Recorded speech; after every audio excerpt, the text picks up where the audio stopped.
নবী বলছেন, আল্লাহ আমার উম্মত যদি জাহান্নামে থাকে আমি কিন্তু জান্নাতে যাব না। আল্লাহ বলছেন, আপনি না গেলে তো জান্নাত উদ্বোধনই হবে না। এবার মামলা কি দাঁড়ালো?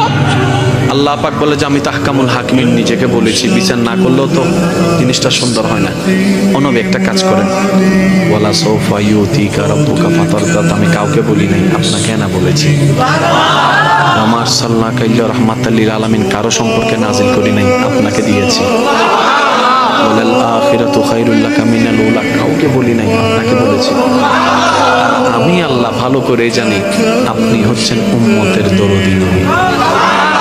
আপনি নিজের জন্য কাঁদেন নাই, সন্তানের জন্য কাঁদেন নাই, পরিবারের জন্য কাঁদেন নাই, নাতির জন্য কাঁদেন নাই, যত কেঁদেছেন জীবনে সবকিছু এমনকি হাসরের ময়দানে যখন সর্বপ্রথম আমাদের নবীকে আল্লাহর হুকুমে তোলা হবে, আমাদের নবী উঠেই জিব্রাইল আলাইহিস সালামকে প্রথম প্রশ্ন করবে, ও আমার ভাই জিব্রাইল, আমার উম্মতগুলো কোথায়? আইনা উম্মতি, আইনা উম্মতি, আমার উম্মত কোথায়, আমার উম্মত কোথায়, আমার উম্মত কোথায়? আমি উঠার আগেই নাকি আমার উম্মতকে জাহান্নামে দিয়ে দিয়েছো নাকি? কোনো আমার উম্মত কোনো জাহান্নামে চলে গেছে নাকি? জিব্রাইল বলবে, ইয়া রাসূলুল্লাহ, প্রথমেই আপনাকে তোলা হয়েছে, এখন আর কাউকে তোলা হয় নাই, প্রথমেই আপনি উঠেছেন। আমার নবী বলবে, আমার উম্মতগুলো কোথায়? জিব্রাইল বলবে, ইয়া রাসূলুল্লাহ, এখনো তারা উঠে নাই, উঠবে একটু পরে। নবী দৌড়ায় চলে যাবে আল্লাহর রহমতের দরবারের দিকে। সিজদায় যে পড়বে একটাই কথা থাকবে, রব্বি হাবলি উম্মতি, রব্বি হাবলি উম্মতি। একটু মনোযোগ চাইবো আমি আশিকদের, রব্বি হাবলি উম্মতি, ও আল্লাহ আমার উম্মতগুলোকে আমাকে দিয়ে দাও। তো উম্মতের লিস্টের ভিতরে তো আবু বকর সিদ্দিকের নামও আছে, উম্মতের লিস্টের ভিতরে তো ফারুকে আজমের নামও আছে, উম্মতের লিস্টের ভিতরে তো সাহাবায়ে কেরাম আজমাইনের নাম আছে, উম্মতের লিস্টের ভিতরে তো আহলে বাইতের নাম আছে, উম্মতের লিস্টের ভিতরে তো তাবি তবে তাবি আল্লাহর ওলিদের জান্নাতীদের নাম আছে।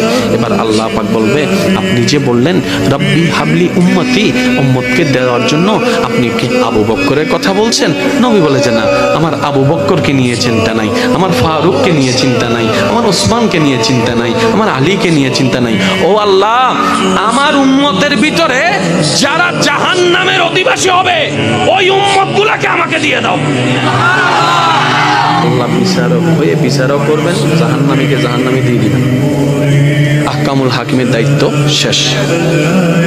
এবার নবীকে আল্লাহ সিজদায় যাওয়ার অনুমতি দিয়ে সুপারিশ করাবেন। নবীর সুপারিশ কবুল করতে করতে নবীর উম্মতকে, আল্লাহর বান্দাদেরকে জাহান্নামী থেকে জান্নাতি করে দিবেন। জগৎ জিজ্ঞেস করবে, মওলা জাহান্নামী আবার জান্নাতি হয় কেমনে? ফেল কখনো পাস হয় না, পাস কখনো ফেল হয় না। কথা বলেন না? দিন কখনো রাত হয় না, রাত কখনো দিন হয় না। জাহান্নামী কখনো জান্নাতি হয় না। আল্লাহ তুমি যে জাহান্নামে দিলা এটা সঠিক, আহকামুল হাকিমিন বিচারক হয়ে দিছিল। আর জান্নাত পাইলো কেমনে?